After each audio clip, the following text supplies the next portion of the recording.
Shalom, selamat malam.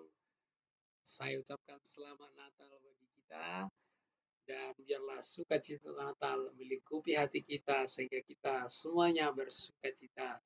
Malam ini juga saya sangat bersukacita kembali karena kita bisa bertemu dalam program Sharing and Inspiring, secara khusus dalam segmen Inspirasi Natal di tengah-tengah pandemi. Malam hari ini kita membahas topik yang menurut saya unik, yaitu baptisan. Tentu ini punya tantangan tersendiri ketika kita bicara baptisan di tengah-tengah Natal. Sekalipun demikian, seperti yang saya katakan sebelumnya, karena ini renungannya ya berdasarkan perikop demi perikop dalam setiap kitab Matius yang akan kita bahas, ya kita ikuti saja, ya kita ikuti karena saya percaya bahwa firman Tuhan itu tetap bisa kita aplikasikan. Secara khusus konteks baptisan pun nanti ada penekanannya, walaupun mungkin nanti penekanannya tidak tidak terlalu Anda harus dibaptis, tapi nanti punya penekanan tersendiri. Nah, oleh sebab itu kita berdoa terlebih dahulu, ya. Mari kita berdoa. Bapa yang baik, dalam nama Tuhan Yesus, kami bersyukur pada malam hari ini buat pertolongan-Mu, buat perlindungan-Mu dan pemeliharaan-Mu sepanjang hari, sehingga malam hari ini ya Tuhan, kami bisa kembali bersukacita menikmati firman Tuhan. Malam ini hamba-Mu bersama umat-umat-Mu akan belajar firman-Mu, biarlah Roh Kudus yang menolong kami, yang membimbing kami, sehingga kami semuanya dimampukan mengerti bahkan memahami firman-Mu, dan kami bisa menjadi pelaku-pelaku firman Tuhan. Hamba-Mu yang sangat terbatas, biarlah Roh Kudus juga yang menolong dan membimbing, biarlah ini Roh Kudus yang memimpin, sehingga setiap pengajaran yang keluar dari mulut hamba-Mu ada di bawah pimpinan Roh Kudus. Terima kasih Tuhan Yesus. Dalam nama Yesus kami berdoa. Haleluya. Amin. Saudara, kita akan melanjutkan pembacaan kita. Kalau kemarin kita sempat mundur sedikit, kita ini maju lagi, ya. Jadi kita maju mundur, tapi biarlah iman kita tetap maju, semangat kita tetap maju, sukacita kita tetap maju. Haleluya. Kita akan melanjutkan pembacaan kita secara khusus dalam ayat yang ke-11, ya. Aku membaptis kamu dengan air sebagai tanda pertobatan, tapi Ia yang akan datang kemudian daripadaku lebih besar kuasanya daripadaku. Aku tidak layak melepaskan kasutnya. Ia akan membaptis kamu dengan Roh Kudus dan dengan api. Saudara-saudara, seperti yang saya katakan tadi, kita akan berbicara baptisan malam hari ini. Ya, biar sedikit unik lah, biasanya Natal tentang juru selamat seperti yang saya sampaikan kemarin, ya tentang orang Majus, ya tentang memberi yang terbaik seperti topi-topi yang sudah bahas. Malam ini kita bahas tentang topi baptisan, dan tentu nanti ada penekanan tersendiri seperti yang saya katakan tadi. Dalam malam hari ini penekanannya bukan saya menyarankan Anda dibaptis. Kalaupun nanti Anda mau dibaptis, puji Tuhan, tapi goalnya bukan itu, ya. Kita lihat di sini ada 3 baptisan secara tidak langsung di sini. Yang pertama, baptisan sebagai tanda pertobatan. Nah, kita lihat dulu, seperti biasa kita cek kata baptisan itu, ya. Di pasal 3, pasal yang ketiga, kita sambil santai, saudara-saudara, ya. Ayat yang ke-11.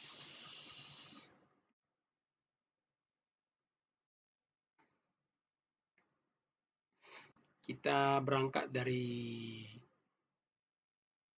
arti leksikal dulu, ya. Ini baptisan berasal dari kata baptizo, ya. Kita tahu baptizo itu artinya dicelupkan, ya. Kalau bahasa Inggris ada kata yang tepat itu sebenarnya immerse, masuk ke dalam. Nah, baptisan itu secara praktikal artinya dicelupkan, ya, dicelupkan ke dalam air. Itu artinya secara leksikal. Itu sebabnya kalau saudara perhatikan ada beberapa sinode yang menekankan bahwa baptisan itu memang harus dicelupkan. Nah, baptisan itu tentu kita bisa mengkaji dari sisi lain. Sisi yang pertama, tadi kita sudah bahas secara leksikal, tentu dicelupkan. Ya, itu sebabnya orang ada gereja sinode yang pokoknya harus dibaptis, harus diselam. Oke. Kemudian yang kedua itu lebih kepada pengertiannya secara esensial. Esensinya apa sih baptisan itu? Sebenarnya seringkali kita fokus pada pengertian praktikalnya tadi. Nah, kalau kita berangkat pengertian esensialnya, maka itu tidak terlepas dari arti sejarahnya. Nah, secara historis, baptisan ini yang pertama itu sebenarnya yang menggunakan itu kaum Eseni.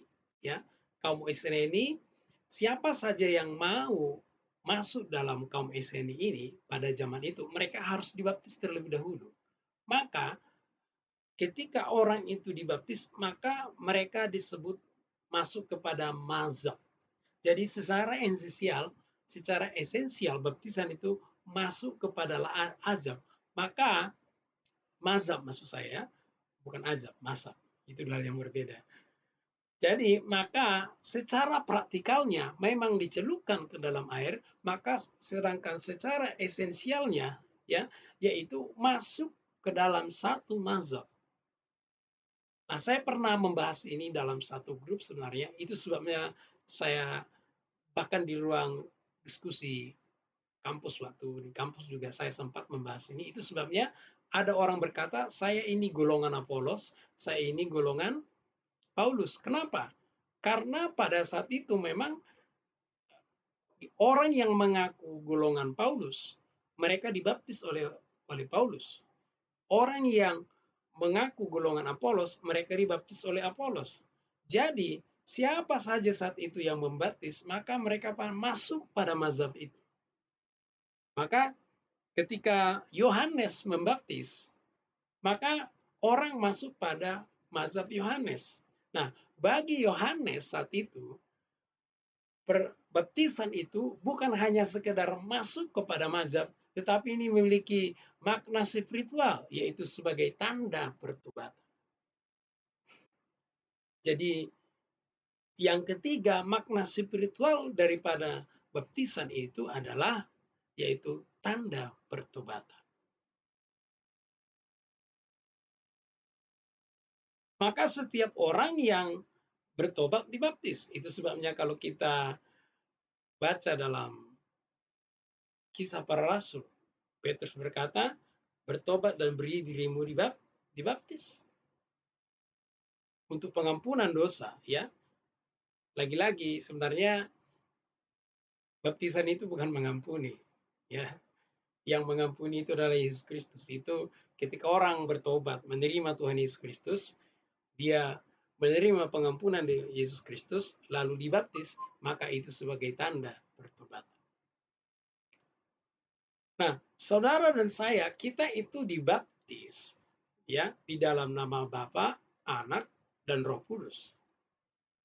Kita itu dibaptis di dalam nama Bapa, Anak, dan Roh Kudus. Artinya kita dimasukkan dalam mazhab itu.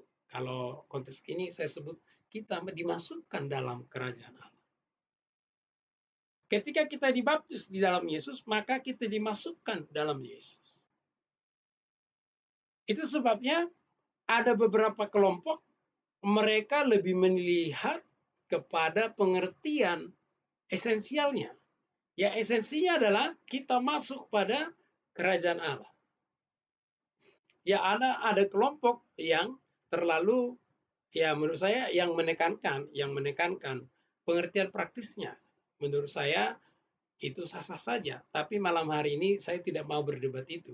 Tapi intinya adalah bahwa baptisan itu di sini pengertian praktisnya memang dicelupkan, pengertian esensialnya adalah yaitu kita masuk dalam satu majap, sedangkan makna spiritualnya adalah sebagai tanda pertobatan kita, baik di hadapan Tuhan, di hadapan manusia, dan juga di hadapan iblis.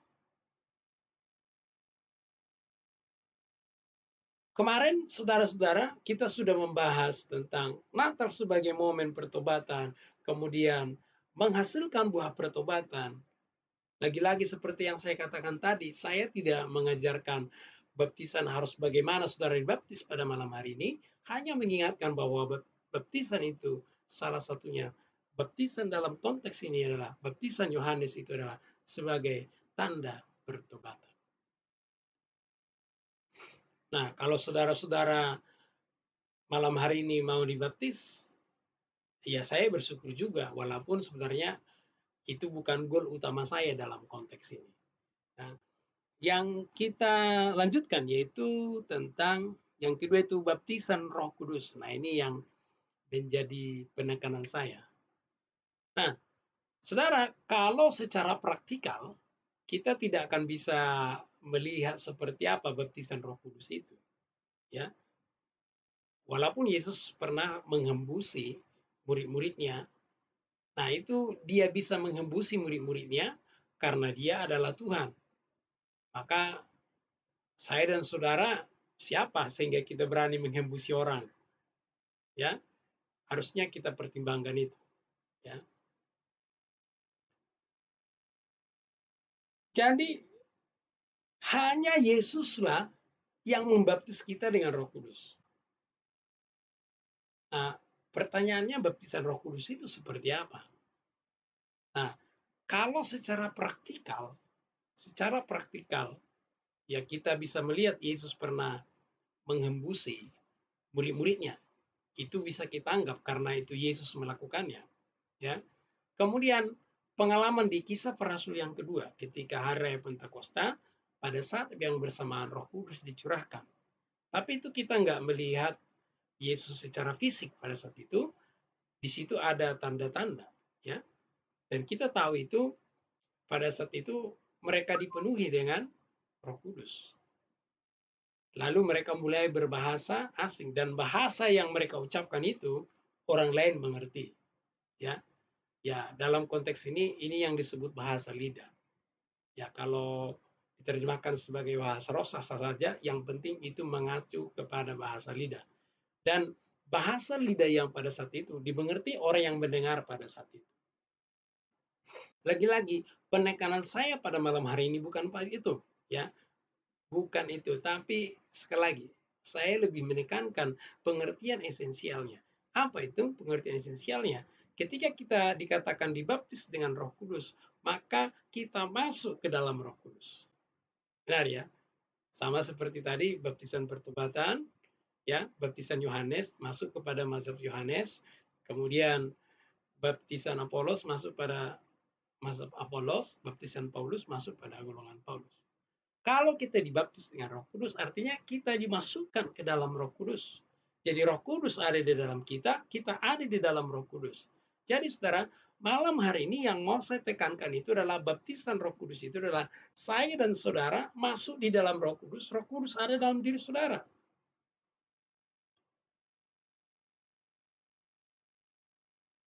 Sekali lagi, saya tidak fokus pada pengertian praktisnya, ya.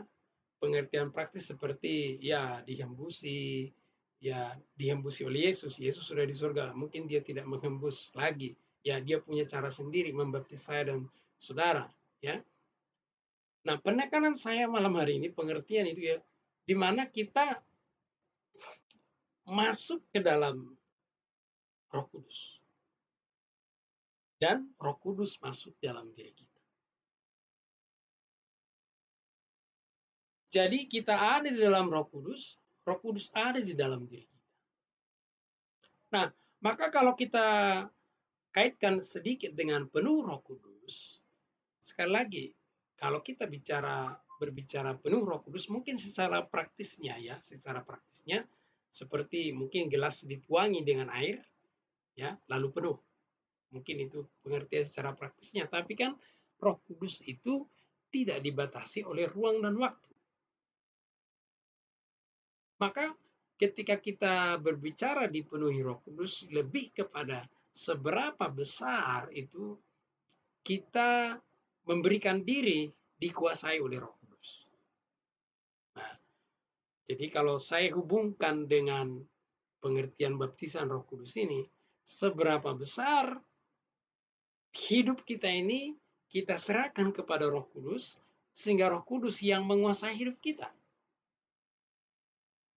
Saya tidak terlalu fokus pada, mungkin lebih fokus kepada bahasa lidah. Saya juga tidak terlalu fokus kepada pengertian praktisnya. Saya pikir yang paling utama itu adalah esensialnya. Esensialnya kita ketika kita berbicara baptisan Roh Kudus, artinya Roh Kudus ada dalam diri kita. Kita ada dalam Roh Kudus. Pertanyaannya, seberapa besar hidup kita ini, ya, seberapa besar hidup kita ini kita serahkan kepada Roh Kudus untuk Roh Kudus penuhi, untuk Roh Kudus pimpin.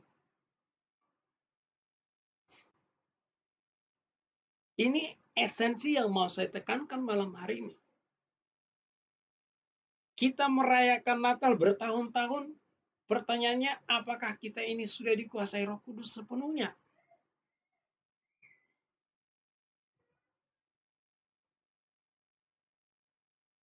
Apakah saudara dan saya sudah dikuasai Roh Kudus sepenuhnya?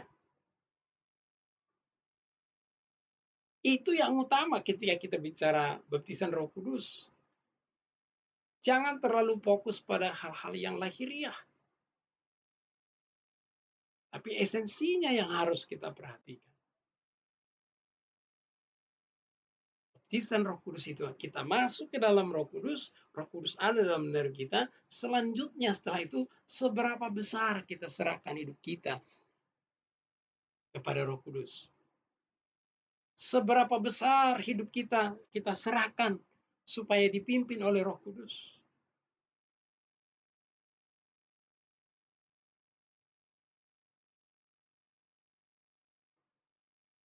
Anak-anak Allah, setiap anak-anak Allah akan dipimpin Roh Kudus. Maka saudara dan saya harus dipimpin Roh Kudus.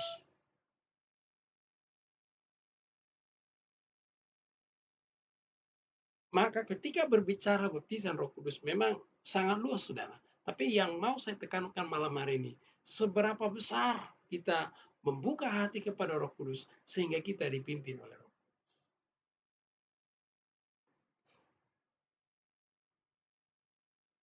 Yang ketiga, itu berbicara yaitu baptisan api. Memang kata api di sini kita lihat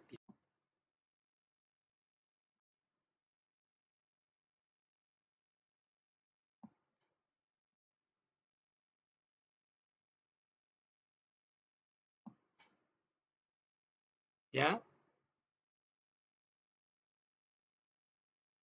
Kata api ya di sini api kalau secara literal api biasa ya.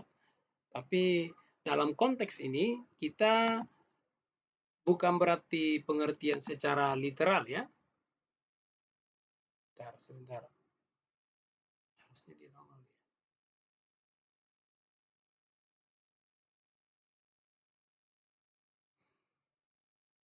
Kemudian secara jadi api di sini memiliki dua makna, yaitu secara literal dan secara metafora ya.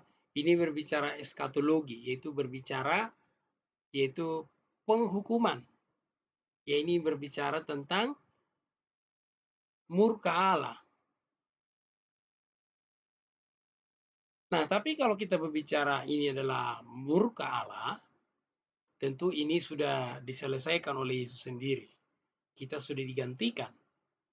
Ya, kalau secara metafora, kalau secara literal juga tidak mungkin, masa Yesus dan oh ya, sorry, saya belum tampilkan tadi ya. Oke, kita lihat kembali ya. Di sini kalau kita tampilkan di sini, api di sini memiliki dua arti, yaitu secara literal itu api benaran, tapi secara metafora dan secara eskatologis ini berbicara tentang penghakiman atau penghakiman, ya. Bicara tentang murka Allah yang akan terbakar di Gehenna. Jadi itu secara metafora dan juga secara eskatologi, ya. Nah, kalau secara eskatologi, saya dan saudara yang sudah ada dalam Yesus Kristus, kita tidak mungkin lagi masuk dalam Gehenna, ya. Tidak mungkin masuk dalam murka Allah lagi, ya. Karena saya dan saudara sudah diselamatkan. Kemudian kalau secara literal,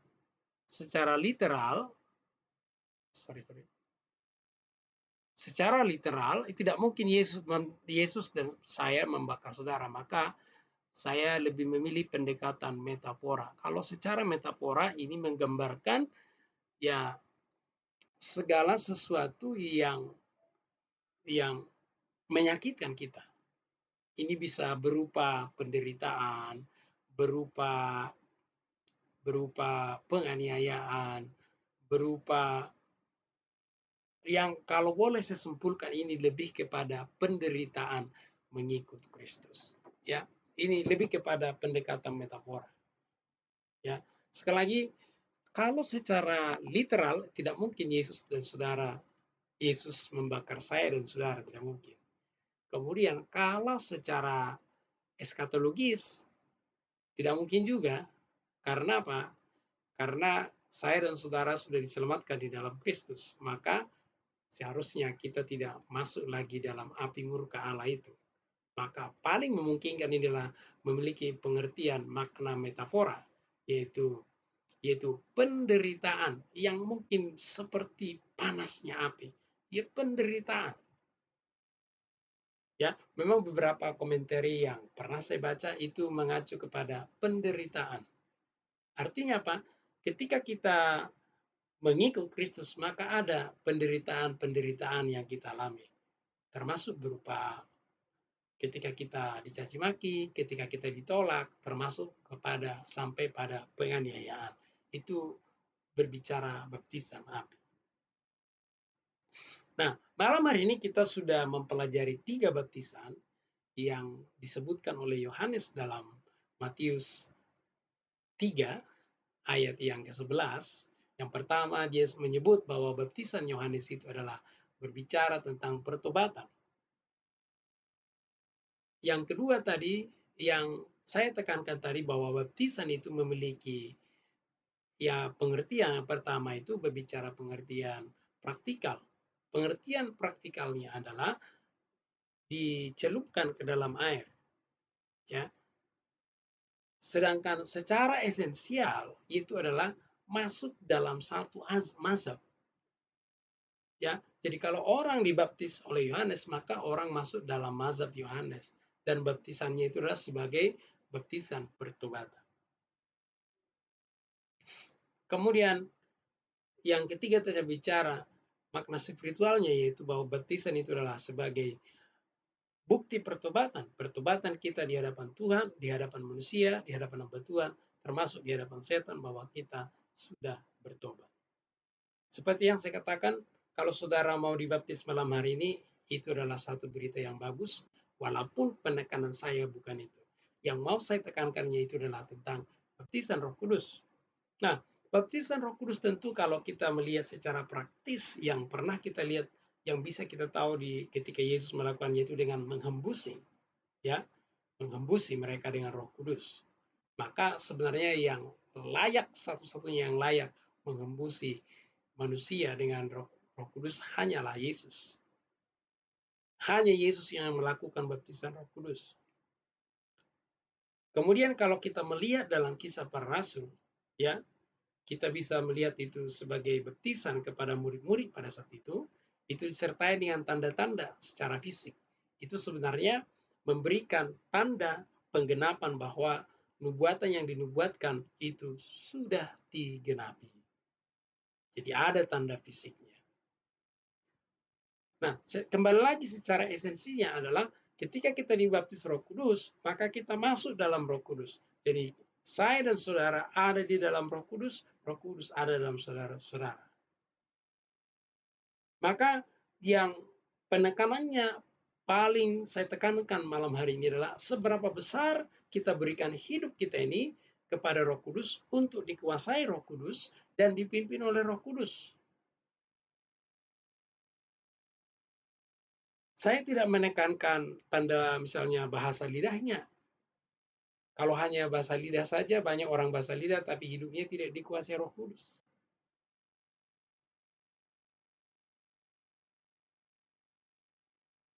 Menurut saya, dalam baptisan, penekanan saya baptisan Roh Kudus ini adalah ketika kita masuk dalam Roh Kudus maka yang paling penting adalah pimpinan Roh Kudus itu dalam kehidupan kita sehari-hari. Yang ketiga tadi saya berbicara baptisan api. Dalam teks ini api itu memiliki 3 pengertian. Yang pertama secara literal. Literal itu api beneran. Tapi kita tidak mungkin dibakar oleh Yesus. Bukan itu maksudnya. Kemudian yang kedua tadi pendekatannya itu secara metafora. Kemudian yang ketiga secara eskatologis. Secara eskatologis itu berbicara tentang murka Allah. Penghakiman Allah. Nah, saudara dan saya yang sudah percaya dalam Yesus, tidak mungkin kita mengalami itu. Maka yang paling memungkinkan, paling mendekati dalam konteks ini adalah yaitu pengertian secara metafora, yaitu penderitaan mengikut Kristus. Penderitaan yang menyakitkan, yang membuat panas. Ya, tentu ini bisa berupa penolakan, bisa berupa caci maki, bisa berupa aniaya, atau bisa bahkan sampai tahap pada meninggal, maksud saya.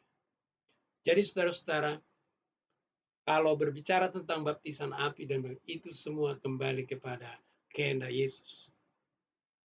Terutama baptisan api itu kembali kepada kehendak Yesus, saya dan saudara tidak bisa melakukannya. Jadi malam hari ini saudara-saudara, sebelum saya mengakhiri inspirasi Natal ini, yang mau saya tekankan malam hari ini, mari kita semuanya dipimpin Roh Kudus. Kalau kita sudah mengalami baptisan Roh Kudus, dan saya dan saudara sudah ada dalam Roh Kudus dalam kita, maka selanjutnya tugas kita adalah hidup dipimpin oleh Roh Kudus. Tidak lagi dipimpin oleh kedagingan, tapi kita hidup dipimpin oleh Roh Kudus. Jangan kita sudah merayakan Natal bertahun-tahun berkali-kali, tapi hidup kita masih dikuasai oleh kedagingan. Harusnya setiap momen Natal kita diingatkan juga bahwa kita harus dipimpin Roh Kudus.